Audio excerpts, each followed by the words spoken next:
All right. Okay, this one looks kind of scary.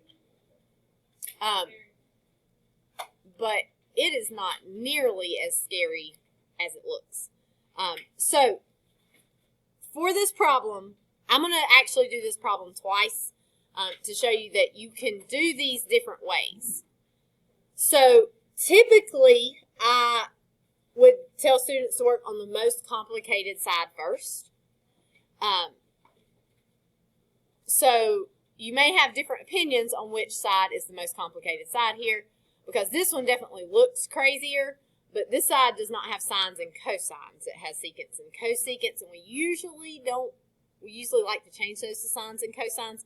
So you really can work on either side of this. So what I'm going to do first is show you what you can do if you want to work on that left-hand side. And then I'm going to go back and do it again, working on the right-hand side. So if I want to work on the left-hand side, what you need to do, I think I've used this term before, the love connection. We've done love connection in here a few times before. So the love connection is not actually an official mathematical term, but it just tells you, you can, if you have a fraction,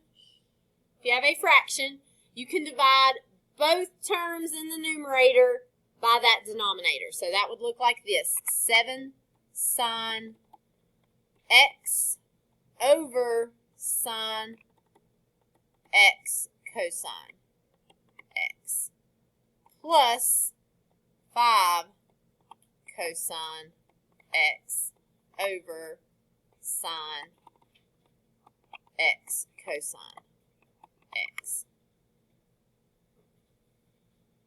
I really should have started this problem by showing you what you can't do, because there are a lot of students that would do this wrong. I'll show you that in a moment, but I don't want to mess up what I've started here. Okay, so now that I have done this, if I look at this term, sine is on top and sine is on bottom. They can cancel. All right. So I got 7 divided by cosine of x. And cosines cancel on that second one, which is 5 divided by sine of x.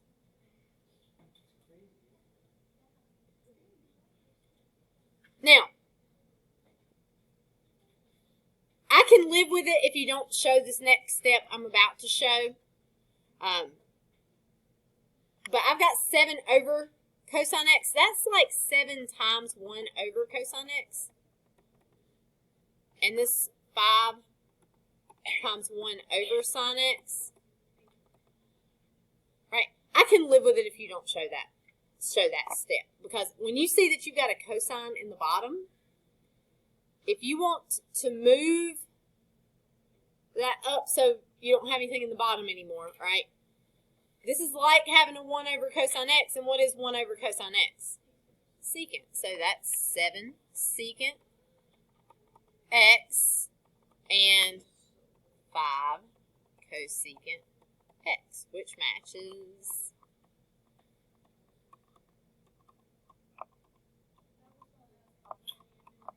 Alright. It's not that bad.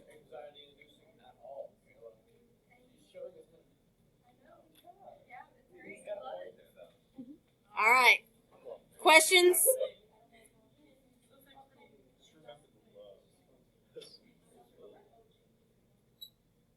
Okay. So, we might even want to add this to our list of strategies. I didn't put that on there, but love connection could be one of your strategies on our list of strategies. Just be careful. You cannot do the love connection upside down. Do not do the love connection upside down. You might hurt yourself, and you'll get the question wrong. Okay? Do not do the love connection upside down. Yes. All right. So you can't do that.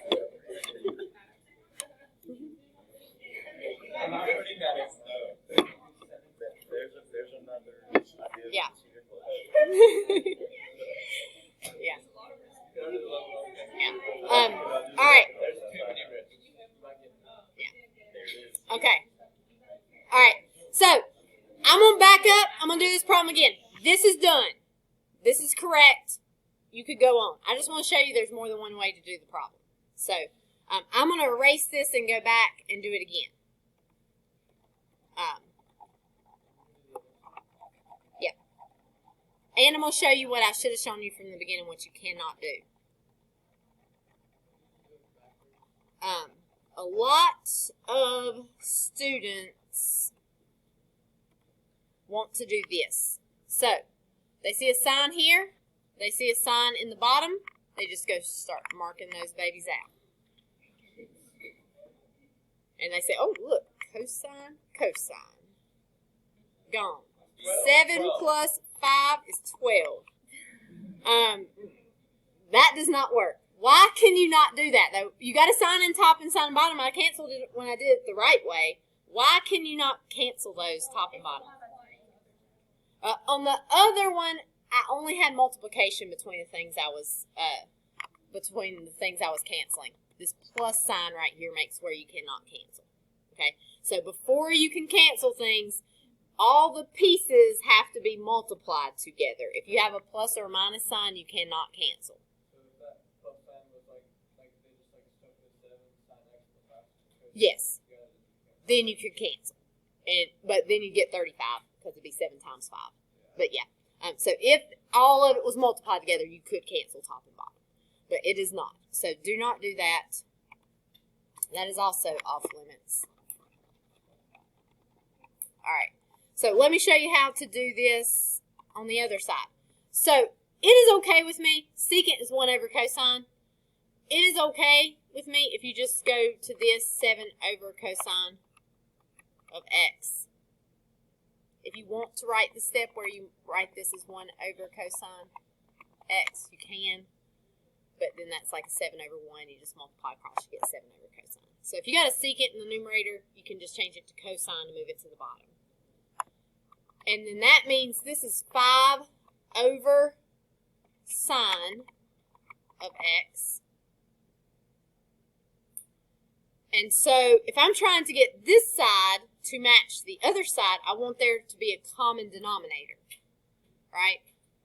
So that denominator over here is sine x, cosine x. That's what I need. So I multiply this one by sine x and a sine x here. Multiply this one by a cosine x and a cosine x here. It is also okay with me. So like you can write this step 7 sine x over sine x cosine x plus 5 cosine x over sine x cosine x. I can live with it if you skip straight to this 7 sine x plus 5 cosine x over sine x cosine x. So if you were to skip that step right there, the part where you show you now have common denominators, then you add the numerator and put it all together. As long as you show what you're multiplying by, you don't necessarily have to show that step in green. But if you kind of need it to help you process what's happening there, it's perfectly fine to write it. I would rather you show too many steps than not enough. Because if you show that extra step, it's fine. You just don't want to. And then this matches the other side.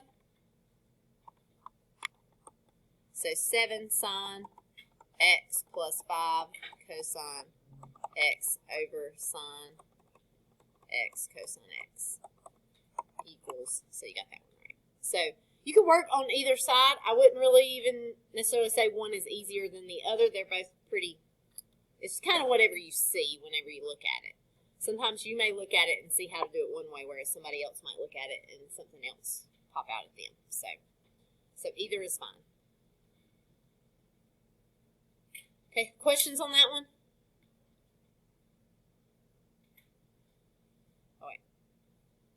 All right, here's our last one we're going to do on the notes.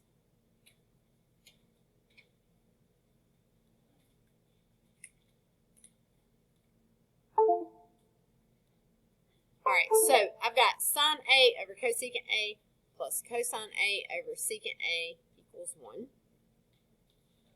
So probably we're going to need to do some work on that left-hand side because the right-hand side is pretty simple already. So I've got cosecants and secants, and I probably want to change those to sines and cosines. So for this one, I'm going to have sine of A over 1 over sine of A plus cosine of A over 1 over cosine of A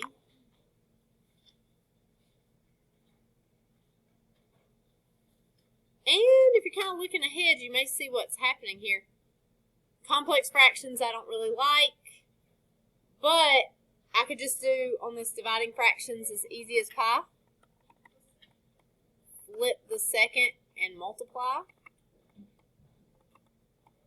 So I do that for the first one and also for the second one.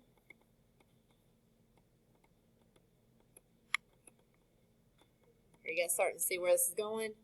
So this is sine squared A plus cosine squared A. And what does sine squared A plus cosine squared A equal? 1, which is our other side here.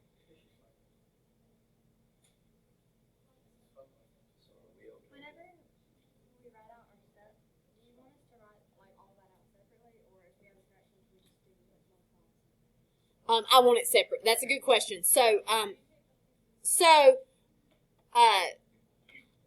we have a really good question here.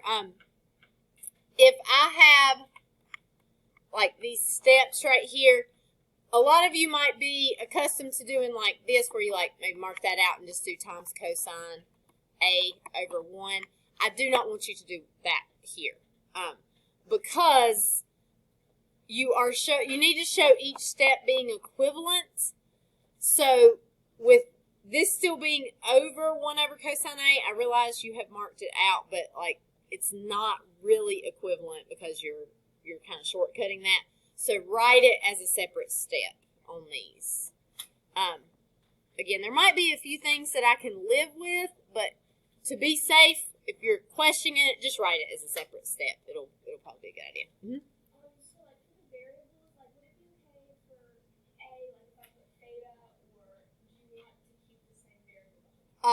If you switch them to x's or thetas, that's fine. I like x's and Yeah. You'll see some that are different, but the only time it would not be appropriate to do so is if there was more than one variable in the problem. We are not going to really get into those types of problems. If you were to go way beyond this, you might see it, but we're not going to do that. So it'll be fine if you switch them. Okay. All right. Let's look at that homework that you guys had. Ignore that.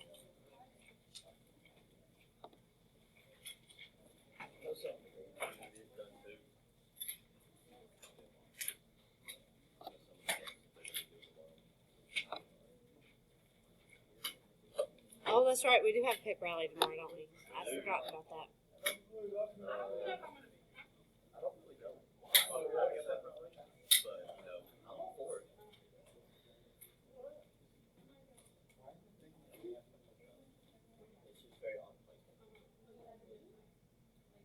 Okay.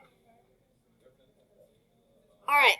I don't think anybody ventured over into numbers like number 14 or 15. I think most of you stuck to these first problems here. 1 and 2 are really similar.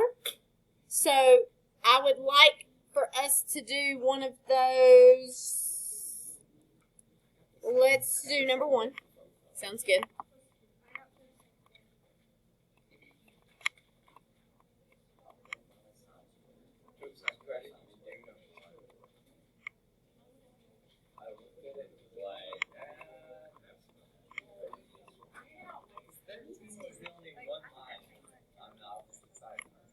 Okay. All right, so for this problem, I think that most of you probably changed this to sine x over cosine x times cosine x over sine x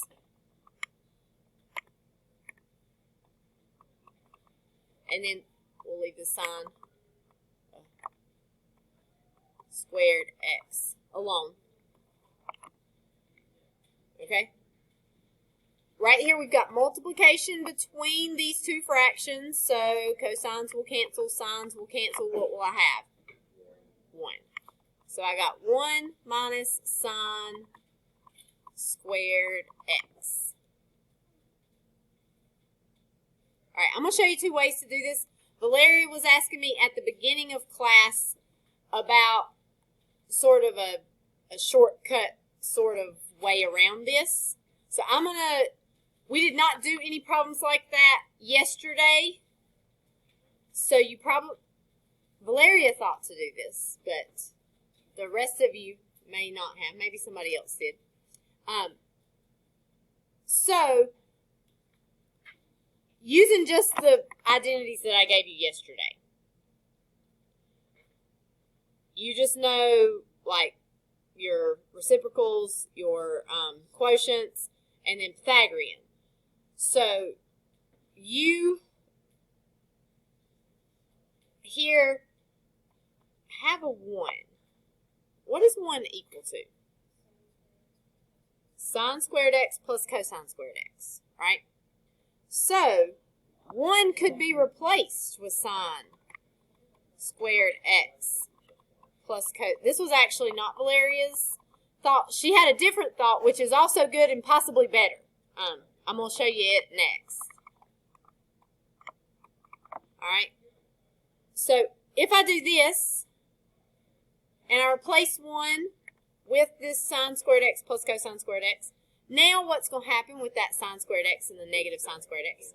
Those cancel out, and I've got cosine squared x, which equals cosine squared x. So that is correct.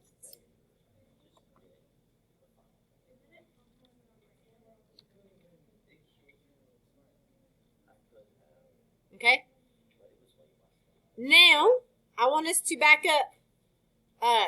We're going to back up to this point. So, I mean, this is done and it's fine. It's correct. But I'm going to show you another option, because this is really about having like a lot of tools in your toolbox sort of thing, like different ways to approach it. You could do it this way. Valeria can do it a different way. You guys can both get it right. So, Valeria asked me this question at the beginning. She said she knew that sine squared x plus cosine squared x equals 1. That's a Pythagorean identity. It is fact. It is true, right? We're accepting it as fact. So, we could do what I just did. But she asked if it would be okay to move sine squared x over to the other side. Now, it is not okay to take this sine squared x and move it over to the other side. Right? So we can't move pieces of this equation to the other side. But it is okay to rearrange your Pythagorean identity. Okay? Which means that if you did that, cosine squared x would equal 1 minus sine squared x. So this right here is still the Pythagorean identity. It is true. It is okay to use this as an accepted truth. You may even want to like write it down somewhere. It's not going to be like a separate identity on your list that you have to memorize for tomorrow's quiz, but it's as good as an identity because it's just a rearrangement of the Pythagorean identity. So if you're using this, you can go 1 minus sine squared x equals cosine squared x, and you can just go straight to this here. So from here on out, or even before now, but I didn't really point this out to you, so you might not have thought to do it. If you have if you have 1 minus sine squared x, you can replace it with cosine squared x. Or if you have cosine squared x, you can replace it with 1 minus sine squared x. So it is okay to use this like you would use the identities. So if you just jump straight to cosine squared x here, I would assume you were using this identity, and that would be okay. I will not make a lot of assumptions there, but I will assume that you're doing this here.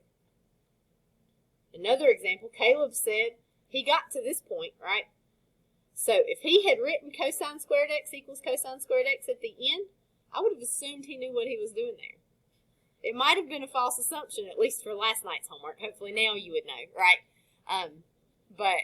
So you always want to make sure you write that, even if you don't know, right? It's proving that, yeah, because like the answer is basically already there for you, right? Pretty much. Sometimes you might work on both sides instead of trying to get the other side, but yeah, it's not about like getting an answer x equals 5. Yeah, you're proving that this is the case by showing your work here. It is also true, you might want to write this down, it is also true that sine squared x equals 1 minus cosine squared x for the same reasoning. There, so that's a strategy those are some things that we might want to use as well. For example, a few of you did number 4, where I have 1 minus cosine squared x times 1 plus cotangent squared x equals 1. Okay? So if we're doing number 4, and if you haven't done number 4, you can do number 4 now. Also, on these, if you did a few problems on the back side of that paper, that's fine. But these definitely need to be done on a separate sheet of paper. You are not squeezing the answers in there because your work is your answer, so you won't be able to squeeze it in there. So use a piece of paper to do this. So if I'm using this, 1 minus cosine squared x, what could I change it to? I could not just sine x, but sine squared x. And since this is part of Pythagorean identity, it only applies if you have a square. If you had 1 minus cosine, it would not work. Only applies if you have a square.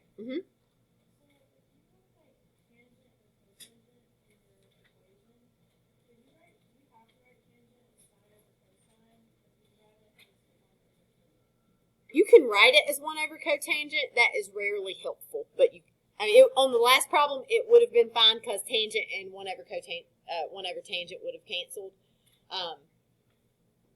But unless it's a situation like that, it usually is not very helpful to use like 1 over tangent.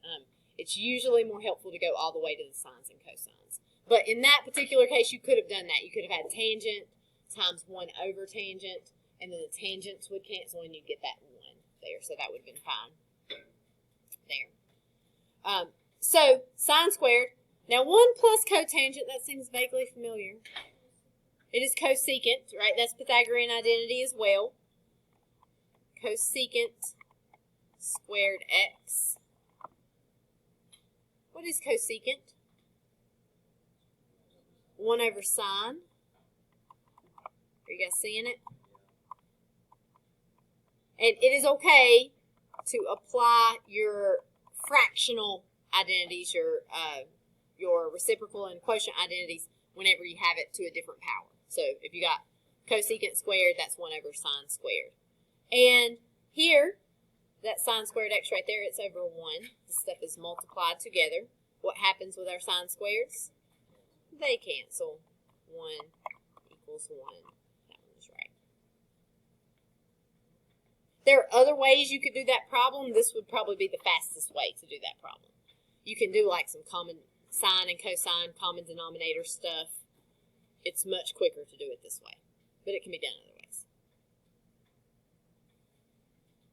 All right, let's see, I need you guys to do some work on your own, but let's let's do a number 5.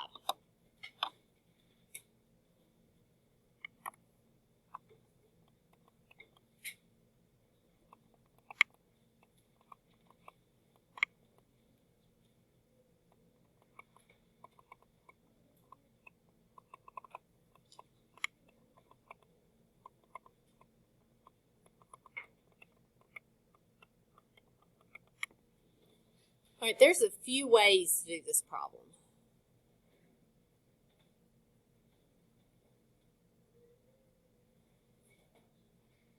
Anybody have any ideas first? What do you think, Miles?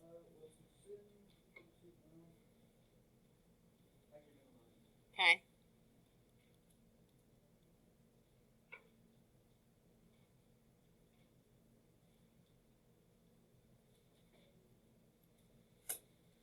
Sometimes you can use one side to kind of help lead you to the other. What do you notice about this right-hand side that's different from the left-hand side?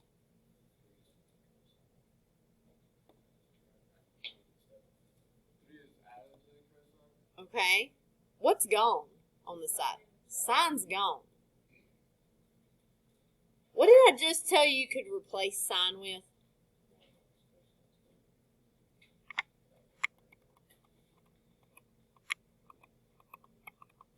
Sine squared is 1 minus cosine squared theta. All right, so this was that idea that Valeria had, and I said, yes, that will work. We can use it, and we're going to use it some. So sine squared, this is just a rearrangement of your Pythagorean identity. It always equals 1 minus cosine squared. So if I do that, it gets rid of sine, right?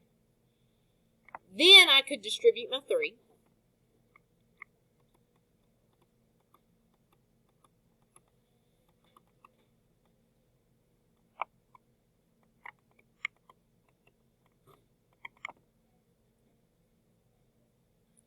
And do I have any like terms that can be combined? The 4 cosine squared theta and the negative 3 cosine squared theta, which will give us just a 1 cosine squared theta. And so if I put those together over here, 3 plus cosine squared theta.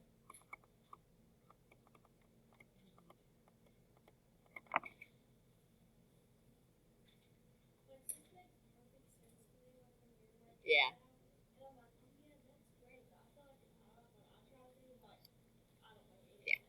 At this point, that's usually where most people are at. They can kind of follow what I do, but they couldn't think of it to do it themselves.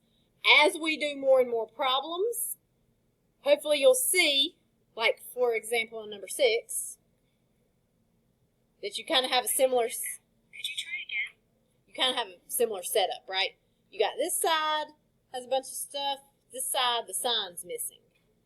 So maybe we should try the same thing that we did on the last problem, where we replace. So that is an option for something like that. I also said there's several ways to do this problem. Like you could, this is kind of like a lengthy way to write it out. So for like number 5, when you got 4 cosine squared theta plus 3 sine squared theta, you could, 4 cosine squared theta means you had cosine squared theta plus cosine squared theta plus cosine squared theta. I like the other way better. I'm just showing you this to show you some different options here. That means there's 4 cosine squared thetas and 3 sine squared thetas.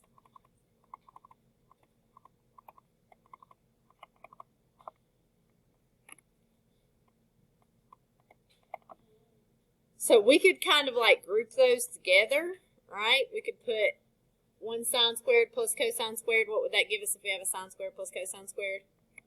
That'd give us 1. We got another pair right here. What's that give us? Another 1. We got another pair right here. What's that give us? Another 1. And then we got this last cosine squared theta that's alone. And then so 1 plus 1 plus 1 is 3 plus cosine squared theta. So there's another option for doing that same problem. Yeah. Logically, I like this one. Writing it out, I think the other way is easier. But that's another option. Yes. I would write out these ones separately. So if you want to go overkill, you could write sine squared plus cosine squared plus sine squared plus cosine squared plus sine squared plus cosine squared plus that extra cosine squared on the end, and then replace them with ones. If you write the ones separately here, I'm gonna make that leap that you understood what you were doing, but you could do that. All right, we're going to do number 9, and I'm going to set you loose on your own to do some others. It's okay if your work is not in order as you do these problems, because I'm skipping around a little bit.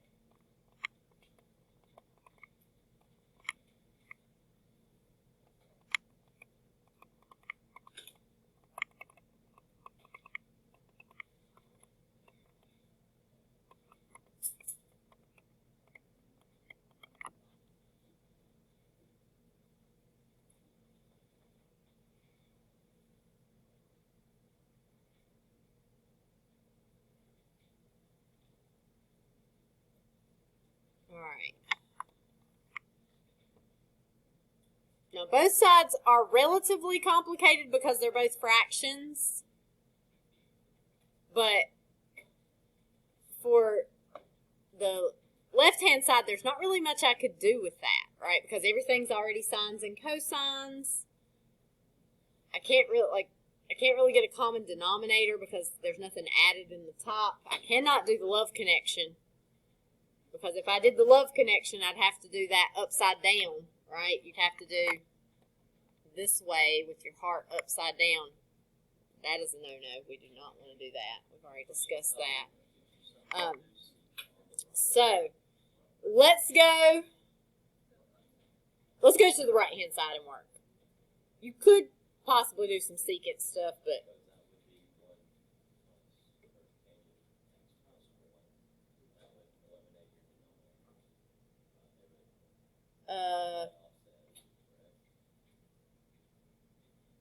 say what you want to do again.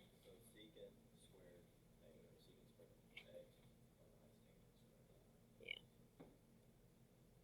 You might could go that direction. I think over here, tangent to sine over cosine is going to be like the most straightforward way to deal with this. But you're going to get some complex fractions here, so this is testing your fraction ability. We got 1 minus sine x over cosine x. Normally with complex fractions, I want to do dividing fractions easy as pie, flip the second, multiply. Can I do that here? I cannot, because my denominator right here is not a single fraction. I can't flip that. So what am I going to have to do there before I can do that? Common denominators. So right now, that 1 right there is over 1. So I need to multiply the top and the bottom by cosine x. So I'm going to draw myself a red line here to separate my steps. So I've got 1 over, it is okay with me here if you go ahead and combine those. So we got cosine x minus sine x. And then, what do I write for the denominator? Cosine x. Not cosine squared, just cosine, right? When we're adding and subtracting fractions, we just write that common denominator one time. If you get confused, try to add 1/2 and 1/2. It is not 2/4, right? It is 2 over 2, which is 1. Now, since this denominator is 1 fraction, now I can do dividing fractions easy as pie, flip second, multiply. So 1 times cosine x over cosine x minus sine x. And other than this one that matches the top, you want it to match exactly, perfectly. So write me this last step where you write cosine x over cosine x minus sine x. And we got cosine. That's fine. So like on this one, you might do an extra step right here where you like write these as separate denominators. That's fine. I canceled out the two cosines. Yeah, that's going. But I did it on the other side too. So Yeah, that's wrong on both sides, so that's going to cost you.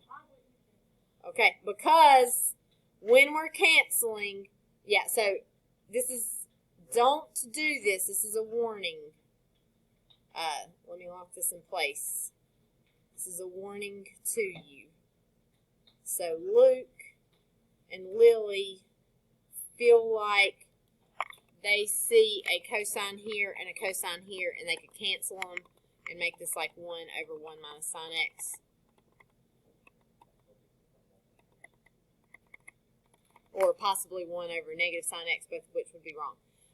The reason that you cannot do that is because these two things right here are not multiplied together. They're subtracted. You got a minus sign right there.